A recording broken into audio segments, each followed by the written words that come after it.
Hello everyone, welcome back to my mini vlog. So ಇವತ್ತಿನ mini ವ್ಲಾಗಲ್ಲಿ already ಕೆಲವೊಬ್ಬರಿಗೆ ಗೊತ್ತಾಗಿರುತ್ತೆ ಆ್ಯಂಡ್ ಕೆಲವೊಬ್ಬರಿಗೆ ಗೊತ್ತಾಗಿರಲ್ಲ.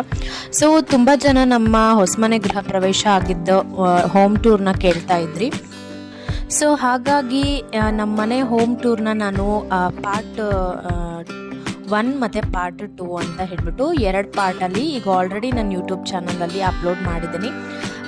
ಚೆಕ್ಔಟ್ ಮಾಡಿ. ಸೊ ನಿಮಗೆ ಏನಾದರೂ ಸಜೆಷನ್ ಸಿಗ್ಬೋದು, ಲೈಕ್ ಮನೆ ಕಟ್ಟೋರಿಗೆ ಅಥವಾ ಮನೇನ ಹೊಸದಾಗಿ ಪರ್ಚೇಸ್ ಮಾಡೋರ್ಗಾದ್ರೂ ಏನಾದರೂ ಸಜೆಷನ್ ಸಿಗ್ಬೋದು. ಒಂದ್ಸರಿ ನೋಡಿ ಚೆಕ್ ಮಾಡಿ ಅಂತ ಹೇಳ್ತಾ, ಮತ್ತು ಯಾರಾದರೂ ಹೊಸದಾಗಿ ನನ್ನ ಚಾನಲ್ನ ವಿಸಿಟ್ ಮಾಡೋರಾಗಿದ್ದರೆ ದಯಮಾಡಿ ಸಬ್ಸ್ಕ್ರೈಬ್ ಬಟನ್ನ ಕ್ಲಿಕ್ ಮಾಡಿಬಿಟ್ಟು ನೋಡಿ. ಸೊ ನಿಮಗೆ ಈ ವಿಡಿಯೋ ತುಂಬ ಹೆಲ್ಪ್ಫುಲ್ ಆಗುತ್ತೆ ಆ್ಯಂಡ್ ಇನ್ಫಾರ್ಮೇಟಿವ್ ಆಗಿದೆ ಅಂತ ಹೇಳಿದ್ರೆ ಲೈಕ್, ಶೇರ್, ಕಮೆಂಟ್ ಮಾಡೋದನ್ನು ಮಾತ್ರ ಮರಿಬೇಡಿ. Thanks for watching. Keep supporting me.